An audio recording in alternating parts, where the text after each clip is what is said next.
Good morning बच्चों। आज मैं आपको 8th क्लास के मैथ का 7th चैप्टर वर्ग समीकरण की बहुविकल्पी प्रश्नों को समझाऊंगा। तो बच्चों, पहला प्रश्न में दे रखा है कि समीकरण x बराबर 4/x के हल हैं। इसका हल क्या होगा वो हमें देखना है। तो पहला जो विकल्प दे रखा है वो दे रखा है 3, -3। दूसरा विकल्प है 1, -1। तीसरा विकल्प दे रखा है 2, -2। और चौथा दे रखा है 4, -4। अब इसे हम सॉल्व करेंगे तो x बराबर 4/x ये हमने लिख लिया। अब क्या करेंगे, इस x को हम इधर ले बराबर के दूसरी तरफ ले जाएंगे तो गुणा में पहुंचेगा। तो x गुणा x कितना हो जाएगा, x² बराबर 4। अब जब हम वर्ग को बराबर के दूसरी तरफ लेके आते हैं तो वर्गमूल का चिन्ह बन जाता है। तो हम वर्ग को इधर लेके आएंगे तो ये वर्गमूल का चिन्ह बन गया। 4 के हम अभाज्य गुणनखंड करेंगे तो आ जाएगा 2 गुणा 2। अब वर्गमूल के चिन्ह में क्या करते हैं, जोड़े में से हम एक संख्या बाहर निकालते हैं। तो ये 2 गुणा 2, 2 संग जोड़ा बन गया, जोड़े में से एक हमने 2 बाहर ले लिया। और वर्गमूल में से जो संख्या निकल के आती है वो प्लस और माइनस दोनों की होती है। तो हमने प्लस का भी चिन्ह लगा दिया और माइनस का भी चिन्ह लगा दिया। तो x बराबर एक बार प्लस का 2 और एक बार माइनस का 2। तो ये हो गया 2, -2। तो हमारा कौन सा विकल्प सही है, 2, -2, यानी तीसरा विकल्प हमारा सही होगा। अब करते हैं हम दूसरा क्वेश्चन। दूसरा क्वेश्चन दे रखा है बच्चों में कि वर्ग समीकरण ax² + bx + c बराबर 0, जहाँ पर a का मान 0 के बराबर नहीं होगा, यानी a की जगह पर 0 नहीं आ सकता। में a किसका गुणांक है, a किसका गुणांक है। अब इस समीकरण में देखेंगे, इसमें ये पूछ रहा है कि a जो है किसका गुणांक है। तो पहले देखते हैं ऑप्शन में क्या दे रखा है। तो ऑप्शन यानी विकल्प में जो पहला विकल्प है उसमें दे रखा है c का गुणांक है, या x² का गुणांक है, या b का गुणांक है, या x का गुणांक है। किसका गुणांक है। तो बच्चों पहले तो ये देखो a किसके साथ में आ रहा है, यहाँ पर a नहीं है, b के साथ नहीं है, x के साथ नहीं है, और x² के साथ a है। यानी a कहाँ पर है, x² के साथ में। तो यानी x² के साथ में a दे रखा है, यानी गुणा में दे रखा है। तो किसका होगा, x² का, यानी विकल्प दूसरा हमारा सही होगा। x² गुणांक होगा, x² के साथ में दे रखा है गुणा में, x² के साथ गुणा में क्या दे रखा है, a दे रखा है। तो a किसका गुणांक है, x² का। तो अब विकल्प हमारा दूसरा सही होगा। तीसरा प्रश्न देखते हैं हम कि समीकरण 3x² + 10x + 8 = 0 में उच्चतम घात है। अब यहाँ पे बच्चों देखेंगे कि यहाँ पे उच्चतम घात यानी बड़ी से बड़ी घात, तो इसमें हमें देखनी है कि क्या होगी। तो पहले विकल्प देखते हैं। विकल्प में क्या दे रखा है, 1, 2, 0 और 3।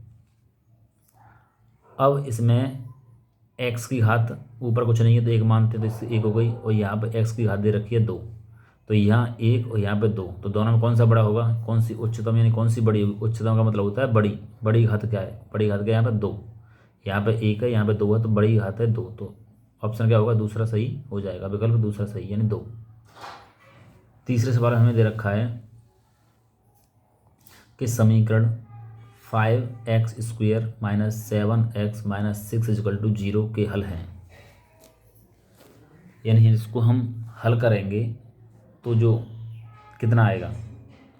पहला विकल्प दे रखा है -3/5, 2। दूसरा जो विकल्प है उसमें दे रखा है 2, 3/5। तीसरा विकल्प है 0, -3/5। और चौथे में दे रखा है 0, 2। तो इसे हम पहले सॉल्व करेंगे, उसके बाद देखते हैं कि इसका हल क्या आएगा। तो हमने इस समीकरण को लिख लिया यहाँ पर 5x² यानी 5x² - 7x - 6 = 0। अब लास्ट में जो c का मान होता है यानी कि उसका गुणा कर देते हम x² के साथ में, जो गुणांक दे रखा होता है, जो संख्या दे रखी होती है उसमें हम गुणा कर देते हैं। तो 6 का गुणा कर देंगे हम 5 में, तो 6 × 5 = 30 हो जाएगा, वो जो कि हमने ऊपर लिख लिया है 30। अब हमें दो संख्या देखेंगे कि ऐसी दो दो संख्याएं कौन सी हैं कि उनका गुणा कर दें आपस में तो हो जाए 30, और यहाँ चिन्ह घटाए का है, ये माइनस का है, तो उन दोनों को आपस में घटा दें तो बचना चाहिए 7। तो ऐसी दो संख्या हमें देखनी है, गुणा करने पर 30 और घटाने पर 7 आ जाए, तो संख्या होगी हमारी 10 और 3।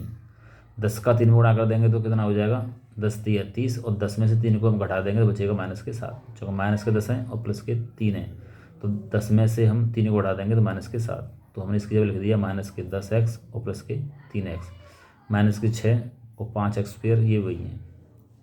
अब पहले 3 पद थे, 1 2 3 पद, अब हो गए 4 पद, 1 2 3 और 4। अब क्या करेंगे कि जोड़ा बना लेंगे, एक जोड़ा ये बन गया, दूसरा जोड़ा ये बन गया। अब देखेंगे इसमें से पहले जो जोड़ा बनाया है उसमें से ऐसा क्यों कॉमन है, ऐसी संख्या लेंगे जिसका दोनों में भाग चला जाए, ऐसी संख्या हम कॉमन लेंगे, तो कॉमन आ जाएगा 5x, क्योंकि 5x का इसमें भाग चला जाएगा और इस संख्या में भाग चला जाएगा, तो x से x कट जाएगा, स्क्वेयर है तो 1x बचेगा, और 5 से 5 कट जाएंगे, माइनस आ गया, x से x कट जाएगा और 5 दूनी 10, तो x माइनस 2 कोष्टक में हो गए, प्लस यहाँ आप ऐसे संख्या कॉमन लेंगे जिसका दोनों में भाग चला जाए और इसके बराबर भी कोष्टक आना चाहिए, तो 3 कॉमन ले लेंगे तो 3 से 3 कट जाएंगे, यहाँ x बचेगा, माइनस का माइनस आ गया, 3 दूनी 6, तो ये कोष्टक और ये कोष्टक दोनों कितने हो गए, सेम हो गए, एक जैसे बराबर हो गए। अब हम इन दो पद हैं, एक पद ये हो गया और दूसरा पद ये हो गया, अब इन दोनों में से कॉमन लेंगे, तो कॉमन क्या होता है, जो दोनों संख्याओं में भाग चला जाए, तो यहाँ भी x-2 है, यहाँ भी x-2 है, तो x-2 कोष्टक जो कॉमन ले लेंगे, क्या बचेगा, इस कोष्टक से पहले क्या है 5x, तो 5x हो गया, इससे पहले क्या है प्लस के 3, तो प्लस के 3 हो गया। अब हो गए हमारे दो कोष्टक, x-2 और x+2 = 0, ये दो कोष्टक हो गए। अब क्या करेंगे कि दोनों कोष्टक आपस में गुणा में हैं, तो पहले एक कोष्टक ले लेंगे, दूसरे को इधर पहुंचा देंगे बराबर की दूसरी तरफ, तो ये 0 हो जाएगा, तो x-2 = 0, क्योंकि ये क्या कर दिया हमने 0। अब एक बार इसको ले लेते हैं, इसे 0 कर देते हैं, तो 5x + 3 और x-2 को 0 की तरफ ले गए तो ये 0 हो जाएगा। अब x-2 = 0, यानी x-2 = 0। अब इधर तो 2 है वो माइनस का है, तो इसे हम बराबर के दूसरी तरफ ले जाएंगे तो ये प्लस का हो जाएगा, तो x का मान कितना आ गया, प्लस के 2। अब 5x यानी 5x + 3 को लेंगे, तो पहले 3 को उधर ले जाएंगे, तो इधर प्लस का है तो उधर बराबर के दूसरी तरफ क्या होगा, माइनस का हो जाएगा, और x के साथ में 5 गुणा में दे रखा है तो ये क्या पहुँचेगा भाग में, तो x का मान हो जाएगा -3/5। तो हल क्या होगा, 2, -3/5, 2, -3/5 कहाँ दे रखा है, 2 ये दे रखा है और -3/5, यानी पहला विकल्प हमारा सही होगा। तो बच्चों हमने क्या ये एक्सरसाइज जो 7 दे रखी थी वर्ग समीकरण, उसके सभी विकल्पों को हमने सॉल्व कर लिया है। तो बच्चों इन प्रश्नों को अपनी नोटबुक में नोट कर लें और इनका बार बार रिवीजन करें।